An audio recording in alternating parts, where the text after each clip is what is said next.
First leg of the quaddie at Belmont is race 5, jumping at 3:10. It's the Crown Perth Handicap over 1,400 metres, and we'll have a look at the most recent performance of Fred Dagg. Pastry, Cryptic Love, Fred Dagg to the outside, Samizdat is chiming in, Showmanship is looking for a run back in the centre, can't get out, Cryptic Love held it in, and Showmanship and Fred Dagg are coming with a run, Showmanship can't get out, Samizdat coming with a big run wide out, Samizdat after Essential Spice who's still in front, Essential Spice in front, Samizdat is lunging, Essential Spice, Samizdat diving on the outside. Another horse coming from the Samizdat form lines. Fred Dagg gets the blinkers on going into this event, but last start, the horse jumped well, it floated back 3 pairs with a bit of cover back into the field. There was a slight hold up in the straight and it just seemed to peak late over the last 100 metres, but the step up in distance does look ideal. The horse has claims over pretty much any sort of tempo up front. If they go slow, he'll be able to use his turn of foot. If they go hard up front, that will bring him more into play as they round into the last couple of 100 metres. So happy to be with Fred Dagg on top. 7 is my second pick in coming around. It's probably the other horse who does have claims based on recent runs. Last time we saw it was over 1,600 metres in that brutal run race where the horse managed to finish well, record the 3rd best performance of the day, and it's had a couple of weeks off between runs, which looks perfect for this start. Third pick is the 3, which is Distant Trilogy. Last time we saw it, there was no real intent there early. Ended up just getting a few pairs back onto the fence, and then in the straight had to peel off heels and then really got going over the last 100. So it's another horse who does look suited just with that little bit of extra distance. 4th pick is 9 Mankind, who is going through a purple patch, no pun intended, but it's hard to fault what the horse has been doing as of late. Gate 1 looks perfect for it, should be able to just box seat and put itself into the race. On top in race 5 is the 4 Fred Dagg from 7 coming around, 3 Distant Trilogy and 9 Mankind. Race 6 at Belmont jumps at 3:45. It's the Amelia Park Handicap over 1,200 metres. And we'll have a look at the first up performance of Pims Royale, last seen at Belmont. Into the race very stylishly indeed, and then Fair Sonari Nikitaz is tracking up Free Trade and Pike back to the inside with Stage Man. Free Trade has raced up, Stage Man with the inside run, Undisclosed is out wider, it's Stage Man, Free Trade and then Undisclosed. Pike, he drove through with Stage Man, hit the front, he's going to do it again. Free Trade tries to come back, but it's Stage Man in front, it's 4 for Pike. It's a rematch of the first 3 home there, Free Trade versus Stageman versus Pims Royale, and I've elected to go with Pims just given the fact that it's drawn gate 4. I think that can basically allow the horse to settle in the first half of the field this time as opposed to settling last. And look, it rattled off some really strong sections late, so the horse has returned in great order. The only failure we've seen of the horse is when it ran there in its final start there, last preparation, when it pulled up with the thumps, and even calling it a failure is probably a little unfair. It still managed to place on that occasion. So I'm expecting a forward showing here from Pims Royale. Second pick is the 10 Free Trade. It finally draws to be able to lead an event, and I think that will help the horse a lot going towards the line. We've seen it just been sitting outside the leader. Last start, however, it settled just behind the leading pair, and they tied going into the turn, which just meant that there was nothing taking Free Trade into the race. Third pick is the 8, Get Over It. It's having its first start for the Bairstow team, and they've done some wonders with some of these tried horses. We've seen two very good trials from it so far, and the horse does have a really good first up record in terms of producing high ratings.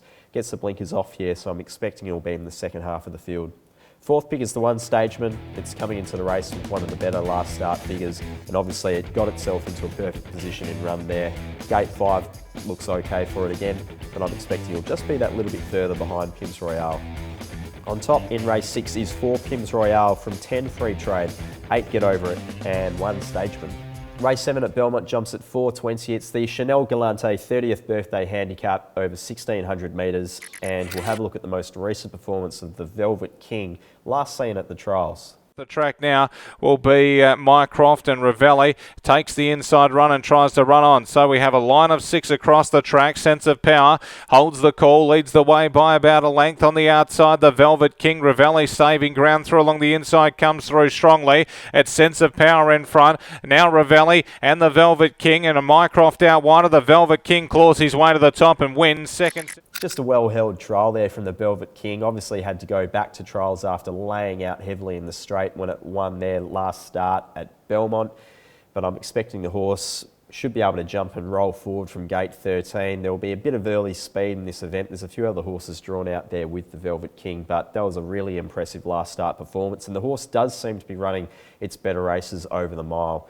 So for me, the Velvet King goes on top from the 1, which is Touch of Silver. The horse ran a really nice race there last start in the soft conditions, and I'm not sure that's necessarily to its liking. Ended up 4 back the fence. It was held hard onto the rails, and it still managed to make up some really good ground late. So I'm going to give the horse another go there from gate 5.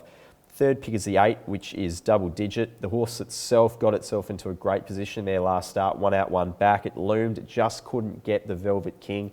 But again, it's drawn another nice gate here, gate 9, which should be able to put it into the first 4 or 5 runners.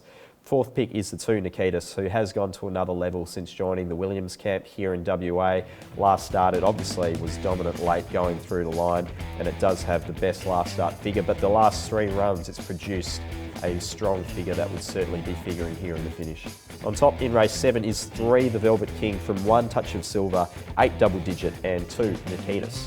That brings us to the last. It's race 8, jumping at 4:55. The Gareth Hall Farewell Handicap over 1,600 metres. And for our horse and focus, we'll have a look at the most recent run of Lord Help Me Run. Double Digit putting in a burst, coming after the Velvet King and Lord Help Me Run. They got tight together, about 2 lengths away, getting up on the inside behind them. Dark Prospect inside the 250, a real slog. It's the Velvet King the inside, Lord Help Me Run, Double Digit the outside. He can't get to them, and the Velvet King responding from Lord Help Me Run. Dark Prospect also with Double Digit, but the Velvet King, a great front running display. And it's going to be a much coveted last race here at Belmont on Saturday, but I'm opted to go with Lord Help Me Run. It's coming out of that race behind the Velvet King, and obviously the horse was inconvenienced there for a little bit of the straight, just being angled outwards by the eventual winner.